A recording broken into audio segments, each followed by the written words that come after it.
తెలంగాణ ప్రజలు త్యాగాలకు వెనుకబడినటువంటి ప్రజలు చంపుతామన్నా కానీ చచ్చిపోతారు మీరు అని తెలిసినా కానీ తెలంగాణ ప్రజలు గన్నులు పట్టుకొని అడవులకు పోయిన వాళ్ళు, అదేవిధంగా అన్ని రకాల ఉద్యమాలను ఆదరించినటువంటి వాళ్ళు, తెలంగాణ ప్రజలకు ఒక్కసారి సిద్ధాంతం అర్థమైతే తెలంగాణ ప్రజలకు భోజనవాదం కనుక మనం అర్థమయ్యేటట్టు చెప్పినట్లయితే ఖచ్చితంగా రానున్న రోజులలో తెలంగాణ రాష్ట్రంలో బహుజన సమాజ్ పార్టీ మాత్రమే మనం అధికారంలోకి రావడానికి ఛాన్సెస్ ఉన్నాయి. బైంటి కుమారి మాయావతి గారు కూడా అవే ఆదేశాలు ఇచ్చి గ్రామాన మీరు బహుజన సమాజ్ పార్టీని బలోపేతం చేయకుండా ఇవాళ వాళ్ళతోటి మనం పొత్తులు కలవకుండానో వీళ్ళతోటి మనం కలవకుండానో మనకు ఫలితాలు రాలేదనడం కరెక్ట్ కాదు.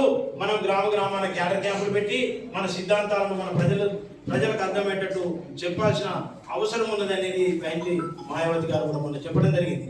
ఇంకొకటి ఏంటంటే యుద్ధంలో శత్రువు ఎవరో స్పష్టంగా తెలుస్తుంది, కానీ మన ప్రజలకు వాళ్ళని మోసం చేసిన వాళ్ళు ఎవరో ప్రజలకు తెలియదు, వాళ్ళ శత్రువు ఎవరో మన ప్రజలకు తెలియదు.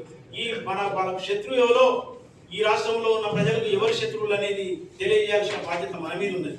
అప్పుడు అర్థం చేసుకున్నట్లయితే ఈ ప్రజలు ఖచ్చితంగా ఈ వాదాన్ని తీసుకొని ఈ బహుజన వాదం కొరకు ఎన్ని రకాల త్యాగాలైనా ఏ రకమైన పనులైనా చేయడానికి తెలంగాణ ప్రజలు సిద్ధంగా ఉంటారనే విషయం కూడా మీ అందరికీ తెలుసు. కాబట్టి మనం అందరం ఇక ముందు అంటే ఇప్పటిదాకా జరిగినటువంటి డిస్టర్బెన్స్ ను మనం పక్కకు పెట్టి ఇక ముందైనా మనం అందరం కలిసి కట్టుగా ఈ ఉద్యమం కోసం ఈ ఉద్యమం బలంగా ఉంటేనే రేపు మన భవిష్యత్తు